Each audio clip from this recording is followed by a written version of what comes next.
DK education academy. तो कैसे हो आप लोग? आई होप सभी बहुत अच्छे हो गए अपने अपने घरों में। मैं देव कुमार अपने तहे दिल से आपका स्वागत करता हूं आपके अपने चैनल डीके एजुकेशन एकेडमी में। तो बच्चों, आज हम करने वाले हैं exercise 12.2 chapter 12 Heron's formula class 9th mathematics. So far हमने इसका फर्स्ट पार्ट अपलोड कर दिया है, जिसमें हमने क्वेश्चन नंबर 1 to 5 कंप्लीट किए थे और आज हम क्वेश्चन नंबर 6 से स्टार्ट करने वाले हैं। तो आप लोगों से गुजारिश है मेरी कि आप पहले इसका फर्स्ट पार्ट देखें और उसके बाद इसको देखें, ठीक है ना। तो स्टार्ट करते हैं बच्चों अपने very first question, that is question number 6, जो कि पेज नंबर 207 एनसीईआरटी है। तो क्या कहता है क्वेश्चन, मैं रीड कर रहा हूं, आप लोग फटाफट से रेडी हो जाइए पेन कॉपी एनसीईआरटी बुक लेके। तो क्वेश्चन नंबर 6 में लिखा है बेटा, an umbrella is made by stitching 10 triangular pieces of cloth of 2 different colours. ठीक है, सी फिगर आपके सामने गिवन है, फिगर ऑलरेडी क्वेश्चन में दे रखी है, तो मैंने बोर्ड पे ऑलरेडी बना रखी है इसको। तो कहता है कि each piece measuring 20 centimetre and 50 centimetre and 50 centimetre. हर एक पीस की जो मेजरमेंट है वो आपको दे रखे 50, ये भी 50 और ये 20, ठीक है ना, 20 सेंटीमीटर। ओके, तो आगे कहता है बेटा, how much cloth of each colour is required for the umbrella. तो आपने बताना है कि कितना एरिया लगेगा हर एक कलर का। तो 2 डिफरेंट कलर हैं यहाँ पे यूज जो हुए हैं, ठीक है। तो अगर एक बात आई है, अगर मैंने एक का एरिया कैलकुलेट कर दिया, जैसे कि आप फिगर में भी देख सकते हैं, तो अगर आप इस फिगर को सही से देखें तो बेटा एक पीस ग्रीन मान लेते हैं, एक पीस रेड, तो green red and so on. तो इसका मतलब हम ये मानते हैं कि अगर इसकी एक साइड पे 5 पीसेस हैं तो अदर साइड पे भी 5 पीसेस होंगे, यानी कि आधे पीसेस जो हैं वो एक कलर के हैं और आधे पीसेस जो है वो दूसरे कलर के हैं, ठीक है ना। तो अगर मेरे को एक कलर के पीसेस का एरिया कैलकुलेट कर लेता हूं तो सेम एरिया ही दूसरे पीसेस का भी होगा, है ना, अंडरस्टूड है। तो कैसे निकालेंगे बेटा, हमें अगर हम ध्यान से देखें तो इसकी एक पीस की शेप कैसी है बेटा, ट्रायंगुलर शेप है। और ट्रायंगुलर शेप के लिए आपको तीनों साइडें गिवन है, जिसका हम एरिया इजीली हीरोन्स फॉर्मूले का यूज करके कैलकुलेट कर सकते हैं। तो सबसे पहले बेटा हम हीरोन्स फॉर्मूले का यूज करके एक पीस का एरिया कैलकुलेट करेंगे, है ना। तो एरिया ऑफ 1 ट्रायंगुलर पीस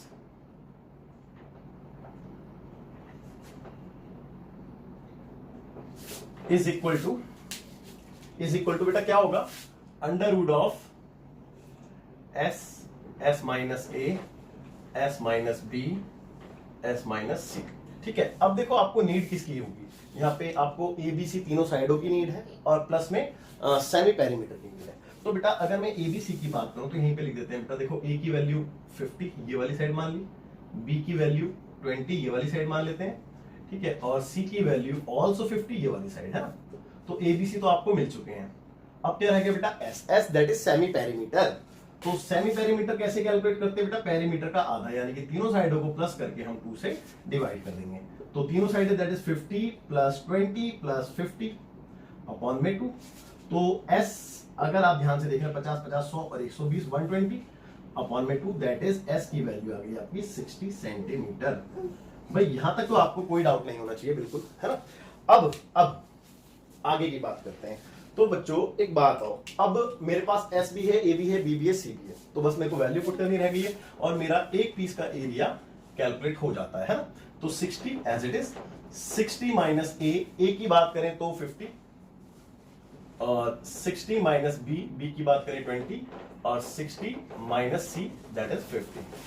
यहां तक आपको कोई डाउट नहीं होगा, है ना। ओके, अब कैलकुलेशन पार्ट रहता है। तो देखो 60 एज इट इज आएगा बेटा, भाई 60 माइनस 50 करते हो 10 आएगा, यहाँ पे 40 आएगा, चेक कर लो, और यहाँ पे 10 आएगा। अब इसके फैक्टर करेंगे और पेयर बना लेंगे, है ना, फैक्टर करके पेयर बना लेते हैं। तो देखो ऑलरेडी इसका तो फैक्टर हो चुका है, मतलब पेयर बना हुआ है, तो इसको तो एज इट इज बाहर निकाल दो। इन दोनों की बात करते हैं। तो देखो इन दोनों में ध्यान से देखना बेटा, मैं इसको क्या लिख सकता हूँ, इसको मैं लिख सकता हूँ 2 इंटू 3 इंटू 10, चेक कर लो भाई, 3 दूनी 6 इंटू 10 तो 60 आएगा। और 40 को मैं क्या लिख सकता हूँ, 2 इंटू 2 इंटू 10, चेक कर लो भाई, देखो ना 2 टू द 4, 4 इंटू 10 करेंगे तो 40 आ जाता है। और 10 फिर से 10 का पेयर बन गया तो 10 फिर से बाहर आ गया, तो एक 10 ऑलरेडी था, एक 10 और बाहर आ गया। इसके बाद देखो 2 का पेयर बना हुआ है और बस और कुछ नहीं है भाई, चेक करेंगे एक बार, 10 का पेयर बन गया था, 2 का पेयर है, 3 टू द 6 अंदर बच गया है, तो अंडर रूट ऑफ 6। तो बेटा इसको कैलकुलेट करके कितना आ गया, 10 into 10 100, 100 into 2 200, 200 under root 6 centimetre square. उम्मीद करता हूं आपको बात अच्छे से क्लियर हो गई होगी, है ना। अच्छा, इसके बाद ये क्या निकला बेटा, area of one triangular piece, एक पीस का एरिया निकला है। तो आपको कितने पीसेस का निकालना है बेटा, यहां पे 2 कलर का यूज हुआ था ना, एक बार चेक कर लेते हैं। हाँ जी, तो now required area of each colour equal to बेटा कितना होगा, देखो हर एक कलर का, तो एक कलर के कितने पीसेस हैं यहाँ पे, 5 पीसेस हैं, है ना। तो मैं इसको 5 से इंटू कर देता हूँ एक पीस के एरिया को, तो निकल जाएगा। तो बेटा 5 इंटू एरिया ऑफ 1 पीस, तो 1 पीस का एरिया कितना था, 200 अंडर रूट 6 सेंटीमीटर स्क्वायर। तो आपका ये आ गया 1000 अंडर रूट 6 सेंटीमीटर स्क्वायर। अब मान लो कि एक दो जो कलर यूज हुए हैं वो, उसमें एक रेड है और एक ग्रीन है, ठीक है, मान लेते हैं। तो मैं ये कह सकता हूं बेटा, हेंस एरिया ऑफ रेड, ठीक है, red colour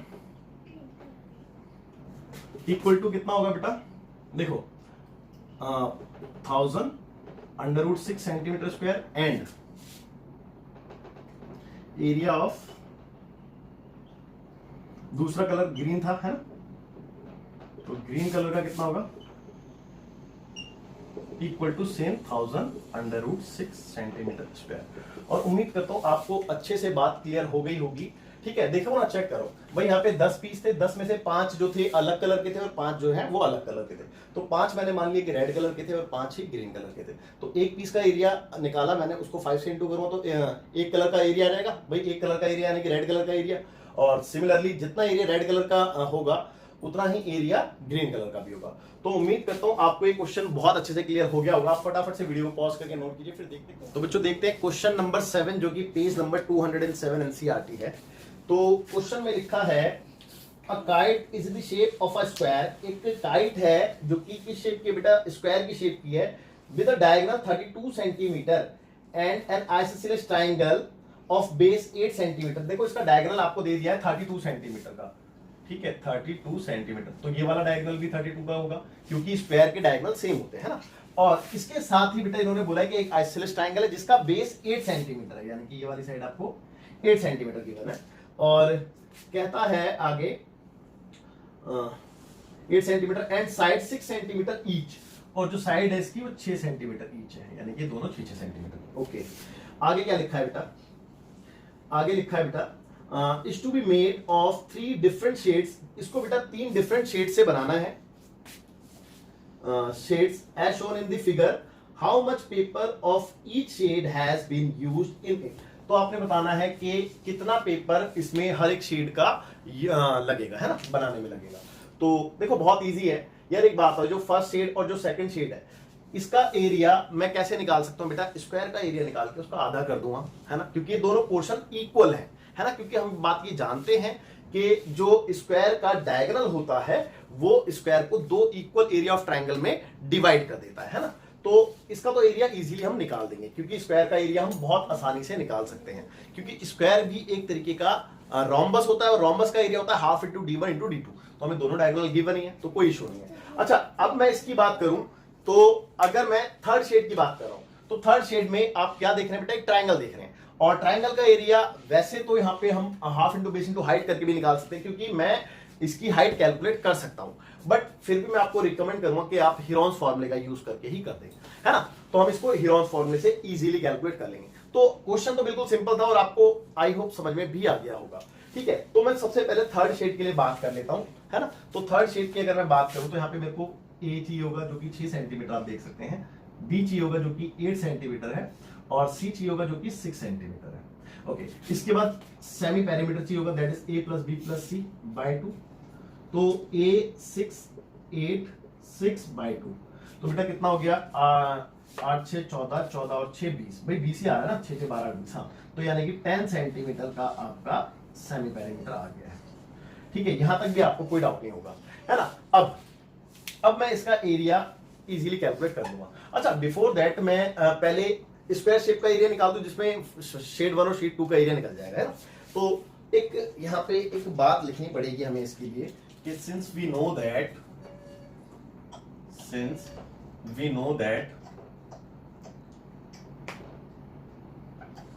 the diagonal of a square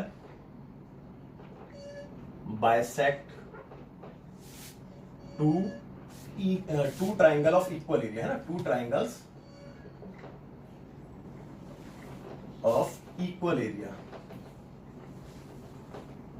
तो बेटा ये बात हम जानते हैं कि जो डायगोनल होता है स्क्वायर का, वो स्क्वायर को दो इक्वल एरिया में डिवाइड कर देता है ना। तो अब मैं फर्स्ट और सेकंड शेड का जो एरिया है वो इक्वल है, ये बात हमें पता चल गई है, और उसका एरिया निकालना बहुत आसान रहेगा हमारे लिए। देखिए कैसे भाई करते हैं एक बार ना इसको। तो area of first shade equal होगा एरिया ऑफ सेकंड शेड, है ना। ये बेटा हमने किसके बिहाफ पे बात की है, उसका रीजन हमने ऊपर लिख दिया है। ओके, अब इनका एरिया निकलेगा कैसे बेटा दोनों का? भाई ये दोनों का एरिया निकालना बहुत आसान है। मैं इसके एरिया का आधा कर दूं, है, तो हाफ एरिया ऑफ स्क्वायर, है ना। कोई डाउट नहीं है यहां तक भी? अच्छा, अब एक बात आई है भाई, हाफ एरिया ऑफ स्क्वायर का आधा एरिया निकालना है। अच्छा, स्क्वायर जो है वो एक प्रकार का रोम्बस होता है, ये बात तो आप जानते हैं कि रोम्बस भी एक स्क्वायर होता है और स्क्वायर भी एक रोम्बस होता है। तो क्या मैं इसमें रोम्बस का एरिया का फॉर्मूला नहीं लगा सकता, that is half into d1 into d2? भाई बिल्कुल यूज कर सकते हैं, कोई दिक्कत कोई परेशानी नहीं है, क्योंकि जो स्क्वायर है वो एक तरीके का रोम्बस भी तो कहलाता है ना। तो हम इसमें वो वाला फॉर्मूला यूज कर सकते हैं। तो बेटा वो फॉर्मूला क्या होता है? वो फॉर्मूला होता है half into diagonal 1 into diagonal 2।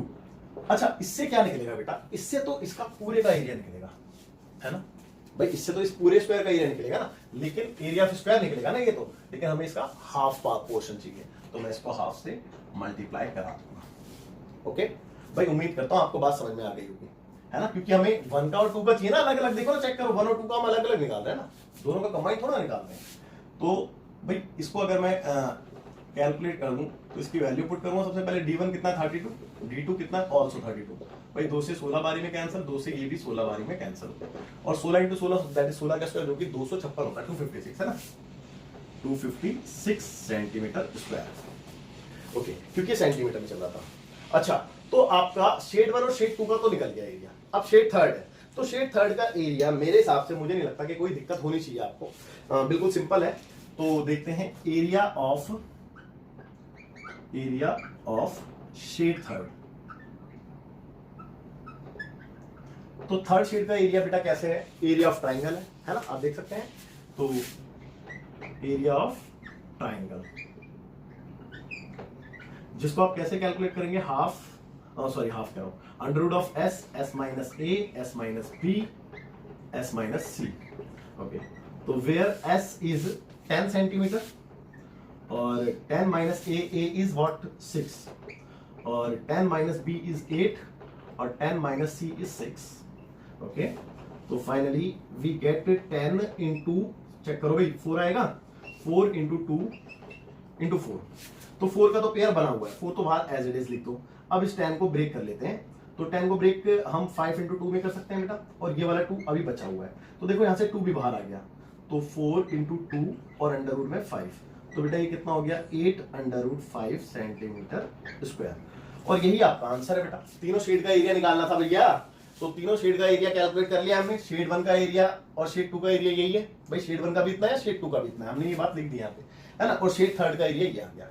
तो उम्मीद करता हूँ आपको बहुत अच्छे से ये क्वेश्चन भी क्लियर हो गया होगा। फटाफट से वीडियो पॉज करके नोट कीजिए, फिर देखते हैं क्वेश्चन। तो बच्चों देखते हैं क्वेश्चन नंबर 8, जो कि सेम पेज 207 एनसीईआरटी है। तो क्वेश्चन क्या कहता है? कहता है कि a floral design on a floor is made up of 16 tiles. तो बेटा यहाँ पे कितनी नंबर ऑफ टाइल्स है? 16 नंबर ऑफ टाइल्स है। तो नंबर ऑफ टाइल्स की अगर हम बात करें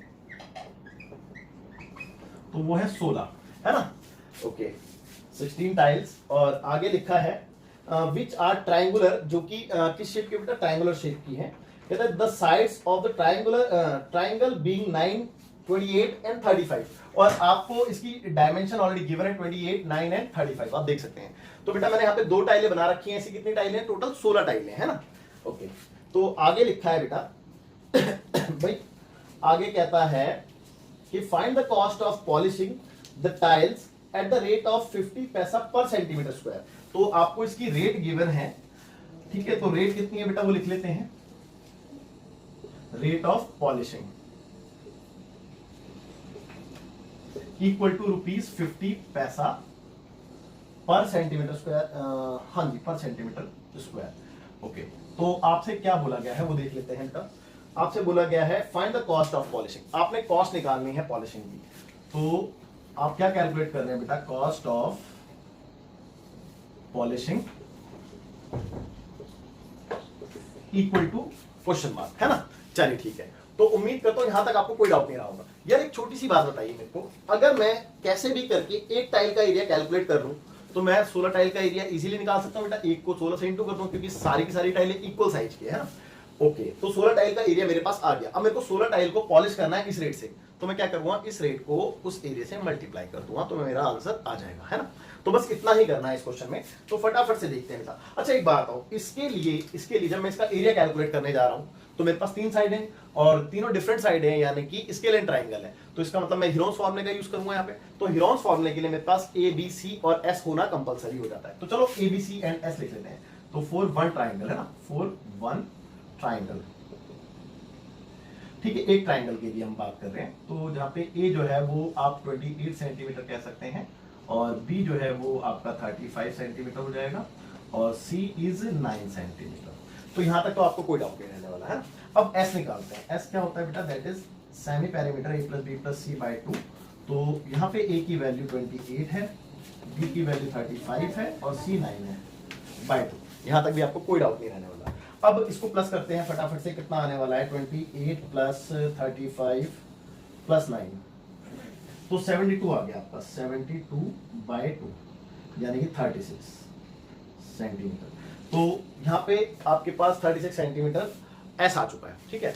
तो अब मैं इसका एरिया इजीली निकाल सकता हूँ। अब एक टाइल का निकालूं या फिर डायरेक्टली 16 टाइल का निकाल दूं। भाई एक टाइल को अगर मैं 16 से इंटू कर दूंगा तो 16 टाइल का निकल जाएगा। तो चलो 16 टाइल का एक साथ ही निकाल देते हैं। तो एरिया ऑफ 16 टाइल्स है ना, इक्वल टू कैसे लिखेंगे बेटा, 16 इंटू एरिया ऑफ 1 टाइल। भाई यही ना लिखेंगे। ओके, तो एक टाइल का एरिया कैसे निकालोगे बेटा, हीरोन्स फॉर्मूले की हेल्प लेके, जो कि होता है s minus a, s minus b, s minus c. चलिए ठीक है, वैल्यू सब्स्टिट्यूट करते हैं। तो 16 एज इट इज। भाई एस कितना है, 36, चेक कर लो। तो 36 माइनस ए 28, 36 माइनस बी 35 और 36 माइनस सी 9। ओके, यहां तक आपको कोई डाउट नहीं होगा, है ना। चलिए आगे देखते हैं। भाई आगे क्या करना है, आपने इसको सिंप्लीफाई करना है। तो 36 तो फिलहाल ऐसे ही रहने देते हैं, इसको सबट्रैक्ट करते हैं। भाई देखो 16 में से 8 गया तो 8 ही बचेगा, बस 8 ही बचेगा खाली यहाँ पे ना। और यहाँ पे 1 बचेगा, चेक कर लो। और यहाँ पे कितना बचने वाला है, 16 और में से 9 गया तो 27 बचने वाला है। भाई चेक कर लो, 27 बचेगा ना। हाँ जी बिल्कुल 27 बचेगा। चलिए यहां तक भी आपको कोई डाउट नहीं होगा। अब देखिए 16 एज इट इज रहा। अब इसको ब्रेक कर लेते हैं। भाई ये तो एज इट इज बाहर आ जाएगा, 36 का 6 बाहर आता है, आपको पता ही है। अब रहेगा ये दोनों, तो इन दोनों को ब्रेक कर लेते हैं। कितना आ रहा है देखो, 2 इंटू 2 इंटू 2। भाई 2 का क्यूब ही होता है और ये 3 का क्यूब होता है, तो 3 इंटू 3 इंटू 3। तो एक ये पेयर बन गया, एक ये पेयर बन गया। तो 16 इंटू 6 इंटू 2 इंटू 3 भी बाहर आ गया। तो एक ये 2 और एक ये 3 अंदर है, यानी कि √6 इतना अंदर बचा हुआ है। अब इसका कैलकुलेशन करते हैं। तो इसको मैं मल्टीप्लाई कर देता हूँ फटाफट से कैलसी का यूज करके। तो 16 इंटू 6 इंटू 6 ही है भाई, 2 3 6 ही होगा ना। ओके, तो ये आ रहा है 576 576 और स्क्वायर रूट 6। तो स्क्वायर रूट 6 कितना आ रहा है वो भी देख लेते हैं। तो √6 इज इक्वल टू 2.4494। तो 2.45 कर लेते हैं इसको अप्रोक्स, है ना बेटा, ये अप्रोक्स हो गया।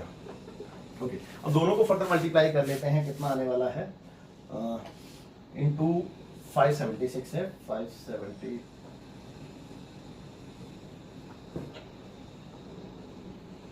ओके, तो ये आ गया बेटा 1410 लगभग, ठीक है 1410 अप्रोक्स।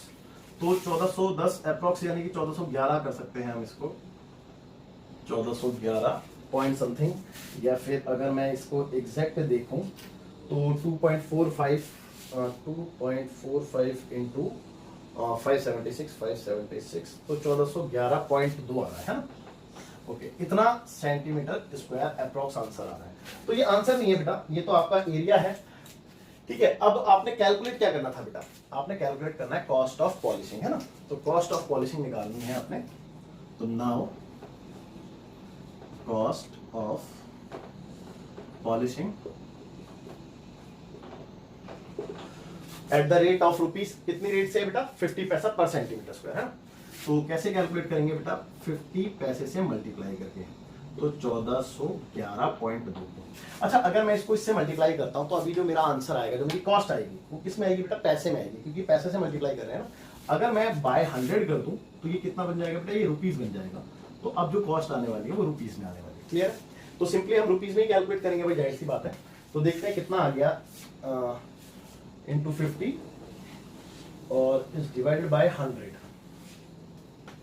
तो 705.6 705 रुपीज 705.6 अप्रोक्स ही कहेंगे भाई, इसको एग्जैक्ट तो नहीं है ना। तो इतना अप्रोक्स आपका कॉस्ट आएगी इसको पॉलिशिंग कराने में, है ना।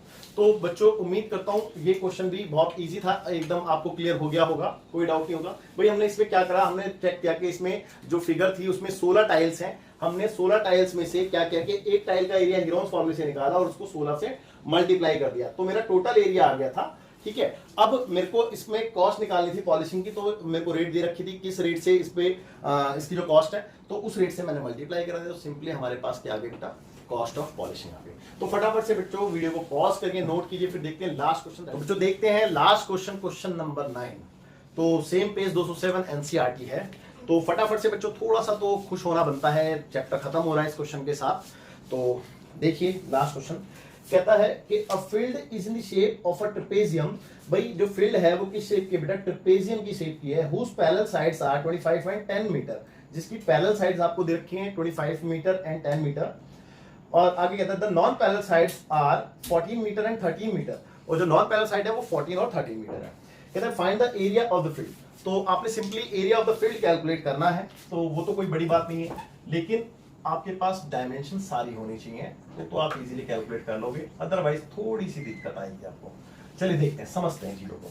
भाई कुछ इस शेप की आपके पास फील्ड है, ट्रेपेजियम ऐसे ही होता है, जिसमें से आपको पैरेलल साइड्स आपको 10 और 25 आई थिंक गिवन थी, let me check, 25 and 10 metre, बिल्कुल ठीक है। तो ये बड़ी वाली है तो ये 25 होगी बेटा, और ये 10 होगी। भाई मेरे हिसाब से आपको कोई डाउट नहीं होना चाहिए यहां तक, ठीक है। और जो नॉन पैरेलल साइड थी वो 13 एंड 14 थी आई थिंक सो, एक बार बिल्कुल 13 एंड 14। तो लेट्स से ये 14 मीटर है और ये 13 मीटर है, ओके। तो यहां तक तो बिल्कुल क्वेश्चन सिंपल था। और आपसे क्या मांगा है बेटा, एरिया ऑफ ट्रेपेजियम मांगा है। आपसे क्या मांगा है बेटा, area of trapezium, area of trapezium.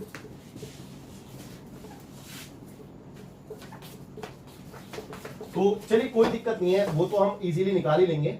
और देखिए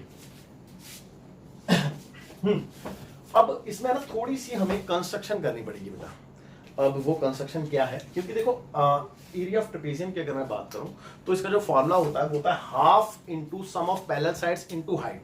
तो हमारे पास इसकी हाइट गिवन नहीं है, तो दैट्स व्हाई हमें थोड़ा सा इशू यहाँ पे रहने वाला है। तो इसीलिए हम थोड़ी सी यहाँ पे कंस्ट्रक्शन करते हैं। देखो इसके पैरेलल मैंने एक साइड ड्रॉ करी यहां से, ठीक है भाई, चेक कर लो, इसके पैरेलल मैंने एक साइड ड्रॉ की है। अच्छा ये अगर इसके पैरेलल है और ये इसके पैरेलल है, तो बेटा ये वाला पोर्शन पैरेललोग्राम बन गया। और पैरेललोग्राम की अपोजिट साइड इक्वल होती है, ये बात हम जानते हैं। तो अगर ये 14 मीटर है तो ये भी 14 मीटर ही होगा, मेरे हिसाब से आपको कोई डाउट नहीं होना चाहिए। और ये अगर 10 है तो ये वाला भी 10 होगा, इतना पोर्शन 10 ही तो आएगा। और अगर ये पूरा 25 था जिसमें से 10 है, तो ये जाहिर सी बात है 15 मीटर रहने वाला है।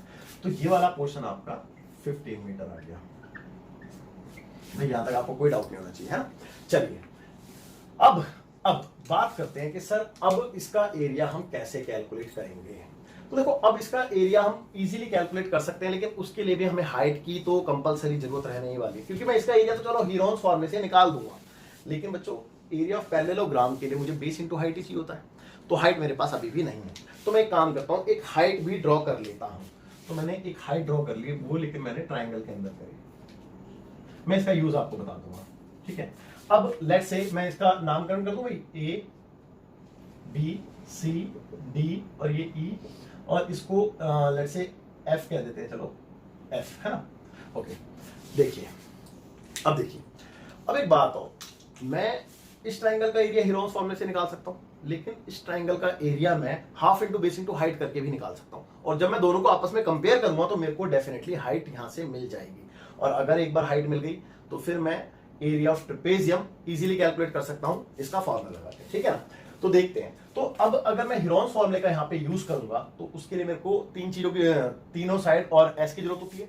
तो चलिए सबसे पहले इसकी तीनों साइडें लिख लेते हैं। दैट इज ए जो कि आपकी 14 मीटर है, बी जो कि 15 मीटर है, और सी जो कि 13 मीटर है। इसके बाद S for semi perimeter, that is A plus B plus C by 2। तो देखते हैं बच्चों, ए की वैल्यू कितनी है 14, 15 प्लस 13 बाई 2। ओके, तो चेक करेंगे भाई कितना आ रहा है, 14 या 42 यानी कि 42 बाई 2 यानी कि 21। तो 21 मीटर आपका एस आ गया, ठीक है। ये तो एस आया है ना, ये तो एस आया है। तो अब देखो, नाउ एरिया ऑफ ट्राइंगल, भाई कौन सा triangle, ABC, area of triangle ABC, इसकी बात कर रहे हैं। तो बेटा इसके लिए मैं under root s minus a, s minus b, s minus c ये कर सकता हूं, और साथ ही इसका एरिया मैं ऐसे भी निकाल सकता हूं, half into base into height से, है ना, ठीक है। अब देखिए दोनों को मैंने कंपेयर करा दिया। एस कितना बेटा 21, तो 21 माइनस ए 14, 21 माइनस बी 15, मैंने सॉरी 21 लिखने की जगह 14 लिख दिया, तो 21 माइनस 15, ठीक है। और 21 minus C that is 13, check कर लो, है ना। ओके, अब इधर भाई हाफ तो एज इट इज, बेस मेरे पास है इसका 15, चेक कर लो, और इसकी हाइट मेरे पास नहीं है जो मैं ढूंढ रहा हूं, जो कि एफ है, और ये यहां से मेरे को मिलने वाली है। अच्छा, अब इसको अगर मैं सिंप्लीफाई करूं तो 21 एज इट इज, यहाँ पे 7 आएगा भाई, देखो ना 7 ही तो आएगा, 21 में से 14 गया तो हाँ भाई, 11 में से 4 गया तो 7 ही बचता है, और 11 में से 5 गया तो 6 बचता है, और 11 में से 3 गया तो 8। ओके, देखो अब देखो हाफ एज इट इज, अभी कुछ नहीं हो सकता, into 15 into A F equal to, अब देखो इसको थोड़ा सा हम ब्रेक कर लेते हैं भाई, इसको 3 इंटू 7 लिख लें, और इंटू में 7 एज इट इज, इसको भी हम 3 इंटू 2 लिख लेते हैं, और फर्दर 8 को 2 इंटू 2 इंटू 2 लिख लेते हैं, ठीक है। अब देखो 1/2 into 15 into A F is equal to, देखो अब पेयर किसका बन गया, 3 का पेयर बना हुआ है, चेक कर लो, 7 का भी बना हुआ है, और इसका दो सारे पेयर बन गए भाई, चेक कर लो, है ना भाई। देखो ना 3 आ गया, 7 आ गया, 2 आ गया, 2 आ गया, है बिल्कुल। अब एफ निकालने के लिए मुझे कुछ नहीं करना, सिर्फ इसको उधर शिफ्ट करना है। तो 3 इंटू 7 इंटू 2 इंटू 2, अब ये 2 डिवाइड में था तो ये इंटू में आ गया, और ये 15 इंटू में था तो ये डिवाइड में आ गया। तो देखो 3 से 5 बारी में ये कैंसिल हो गया, और फिलहाल तो कुछ नहीं कर रहा है ना, 3 पे निकलना। ओके, तो एफ कितना आ रहा है देखते हैं। तो एफ 7 56 भाई, देखो ना 2 दूनी 4 दूनी 8, 8 7 56, 56 बाय 5 सेंटीमीटर में चल रहा ना, मीटर, तो इतना आपका एफ आ गया भाई। इसको फर्दर डिवाइड करने की जरूरत नहीं है, क्योंकि आपसे ये नहीं मांगा, आपका तो आंसर कुछ और है। तो आपने एरिया ऑफ ट्रेपेजियम बताना है बेसिकली। तो देखते हैं बेटा area of trapezium. Now required area that is area of trapezium,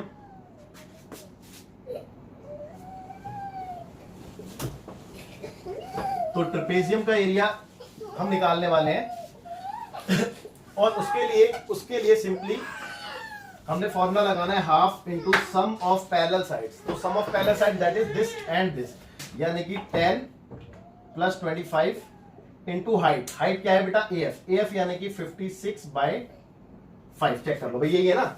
okay, अब 2 से कैंसिल किया इसको, 56 को तो कितने टाइम्स में कैंसिल होगा भाई? 2 जा और 8 जा। अब आगे देखिए 10 और 25 35 हो गया, 35 इंटू 28 अपॉन 5। भाई 5 से 7 बारी में ये भी कैंसिल हो गया। अब 7 से दोनों को इंटू करें, 7 8 56 का 6 कैरी हुआ 5 और 7 दूनी 14 14 15 16 17 18 19, तो 196 मीटर स्क्वायर। तो ये आपका फाइनल आंसर आ गया है और उम्मीद करता हूं कि आपको कोई डाउट भी नहीं रहा होगा। ठीक है, ओके, तो अब देखिए इस क्वेश्चन के साथ उम्मीद करता हूं बेटा बहुत अच्छे समझ में आया होगा। देखो हमने करा क्या कि इस ट्राइंगल का एरिया कंपेयर किया हीरोन्स फॉर्मूले और half into base into height से, उससे मैंने हाइट निकाल ली और हाइट निकालने के बाद ट्रेपेजियम का एरिया का मेरे पास फॉर्मूला है half into sum of parallel sides into height. तो बस मेरे पास हाइट ही तो नहीं थी, हाइट मेरे को मिल गई, मैंने फॉर्मूला पुट किया और आपके सामने आपका आंसर। तो जो फटाफट से वीडियो को पॉज करके नोट कीजिए और इस क्वेश्चन के साथ आपका ये चैप्टर, आपकी ये एक्सरसाइज, आपकी ये क्लास, सारी चीजें ओवर होती है। तो बच्चों मिलते हैं आपसे नेक्स्ट क्लास में नए चैप्टर के साथ। जब तक के लिए बाय बाय, टेक केयर, जय हिंद।